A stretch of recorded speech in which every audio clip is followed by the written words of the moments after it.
Hello students, welcome to my YouTube channel Geography Guru. आज हम बात करने वाले हैं, पढ़ने वाले हैं, समझने वाले हैं क्लास 10th हिंदी की वर्कशीट नंबर 24 को। आज की जो हमारी वर्कशीट है वो काफ़ी आसान भी और बहुत मज़ेदार भी है। आज हम कुछ ऐसा समझने वाले हैं जो हमारे लिए ज़िंदगी भर काम आने वाला है। हम समझेंगे औपचारिक पत्र है वो क्या होते हैं, कैसे लिखे जाते हैं। चलिए शुरुआत करते हैं।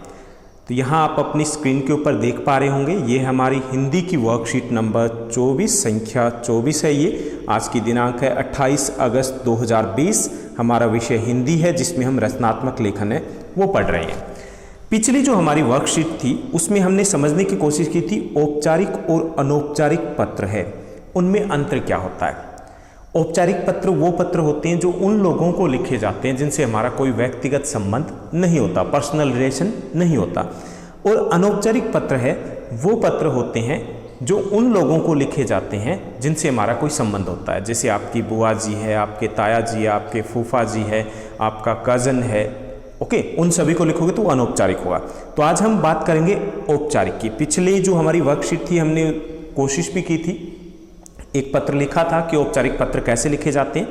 जो औपचारिक पत्र है वो 3 प्रकार के होते हैं। पहला है प्रार्थना पत्र। प्रार्थना पत्र जैसे आप स्कूल में लिखते हो, विद्यालय में लिखते हो ना, प्रधानाचार्य को लिखते हो, तो वो कौन सा होता है? प्रार्थना पत्र होता है। इसके अलावा शिकायत के लिए लिखते हो, सुधार के लिए लिखते हो, तो वो सभी प्रार्थना पत्र होते हैं। दूसरा होता है जो औपचारिक पत्र आता है वो है कार्यालयीय पत्र, यानी कि जो कार्यालय में, ऑफिस में लिखा जाता है उसको हम बोलते हैं कार्यालयीय पत्र। जो कार्यालय के कामकाज के लिए लिखे जाते हैं उन्हें हम कार्यालयीय पत्र कहते हैं। ये सरकारी अफसरों, अधिकारियों, स्कूल कॉलेज के प्रधानाचार्यों या वहाँ पर काम करने वाले जो शिक्षक हैं उनसे संबंधित होते हैं। ओके, वो होते हैं कार्यालयीय पत्र। उसके बाद तीसरा जो पत्र होता है, तीसरे प्रकार का, वो होता है व्यावसायिक पत्र। व्यावसायिक पत्र वो पत्र होते हैं जो रुपए के लेन देन या सामान के खरीदने बेचने से, यानी कि पैसे से संबंधित होते हैं। तो औपचारिक पत्र है वो प्रार्थना पत्र होता है एक, दूसरा कार्यालयीय पत्र होता है और तीसरा होते हैं व्यावसायिक पत्र। समझ में आ गया? अब हम आगे बढ़ते हैं। तो अभी हम आगे समझेंगे कि हमें औपचारिक पत्र लिखना हो तो किन बातों को ध्यान में रखना है। तो औपचारिक पत्र लिखते समय हमें कई बातों को ध्यान में रखना चाहिए। पहला तो ये कि ये नियमों में बंधे होते हैं, तो हमें सिर्फ सटीक भाषा का प्रयोग करना चाहिए जो हम कहना चाहते हैं। दूसरा, इस प्रकार के पत्रों में भाषा का प्रयोग वो सावधानी पूर्वक किया जाता है। इसमें हमें कुशल मंगल का समाचार नहीं पूछना होता, बारिश हुई या नहीं और सुनाओ कैसे हो, वो हमें बिल्कुल भी नहीं पूछना होता। तीसरा, इसकी शुरुआत और अंत वो प्रभावशाली होने चाहिए, अच्छे अच्छे शब्दों का प्रयोग होना चाहिए। चौथी इसकी विशेषता ये होती है कि पत्र की भाषा वो सरल, स्पष्ट और सुंदर, लिखावट है वो सुंदर होनी चाहिए, भाषा सरल होनी चाहिए, समझ में आ जाए। अगर समझ में नहीं आया तो पत्र लिखने का फायदा नहीं होगा। पांचवी जो विशेषता है कि यदि आप कक्षा या परीक्षा भवन से पत्र लिख रहे हैं, हम अगर एग्जाम में हम पत्र लिख रहे हैं तो कक्षा और परीक्षा भवन अपने पते के स्थान पर हमें कै ख ग अपने नाम के स्थान पर लिखना चाहिए। ऐसे ही आप च छ ज आप जो पता है उसके स्थान पर लिख सकते हो अगर आपको पता दिया नहीं गया है तो। पत्र के पृष्ठ के बाईं ओर हाशिए के साथ मिलाकर के लिखना चाहिए, एक समान हाशिया छोड़ना चाहिए। बाईं ओर, बाईं ओर कौन सा होता है? दायां और बायां, जो लेफ्ट साइड है वहां पर।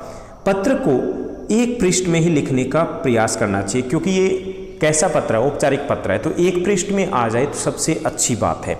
प्रधानाचार्य को पत्र लिखते समय हमें प्रेषक के स्थान पर क्या करना होता है? हमें अपना नाम, कक्षा, अनुक्रमांक और दिनांक लिखनी चाहिए।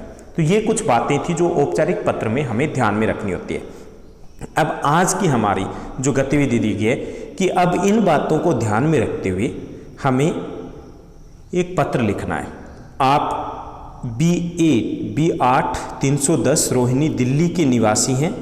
आपके घर के आसपास कई दिनों से बारिश के पानी का जमाव है। आप इस समस्या को दूर करना चाहते हैं।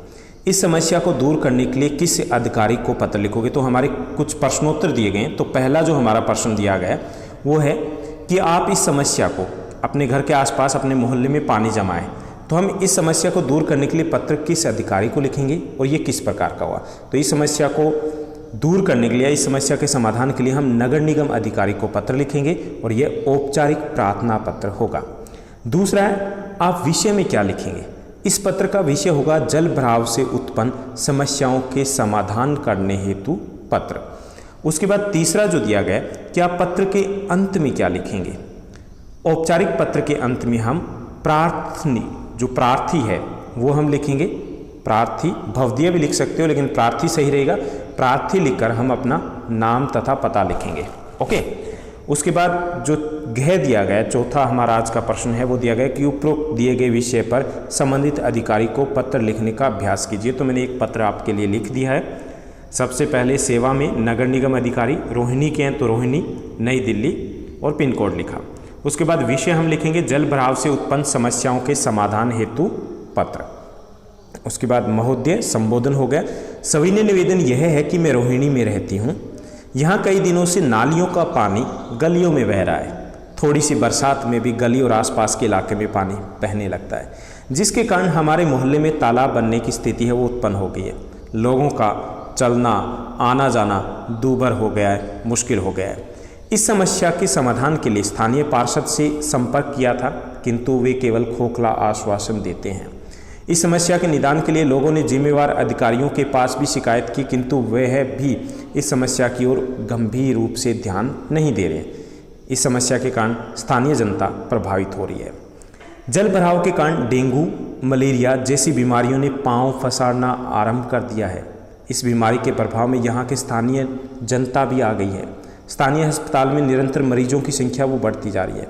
अतः आपसे प्रार्थना है, आप इस समस्या के समाधान के लिए ठोस कदम उठाकर संबंधित कर्मचारियों को आदेश दे करके इस समस्या का समाधान करवाएं। तो ये रहेगा हमारा विषय वस्तु कि हम इस समस्या को लिखेंगे कैसे। और अंत में धन्यवाद। धन्यवाद के बाद हमें लिखना है प्रार्थी हर्षिता, और यह आपका पता क्योंकि दिया गया है B8 310 रोहिणी दिल्ली। तो ये थी आज की हमारी छोटी सी वर्कशीट। बहुत आसान थी लेकिन बहुत महत्वपूर्ण भी थी। Thank you, bye bye, have a nice day.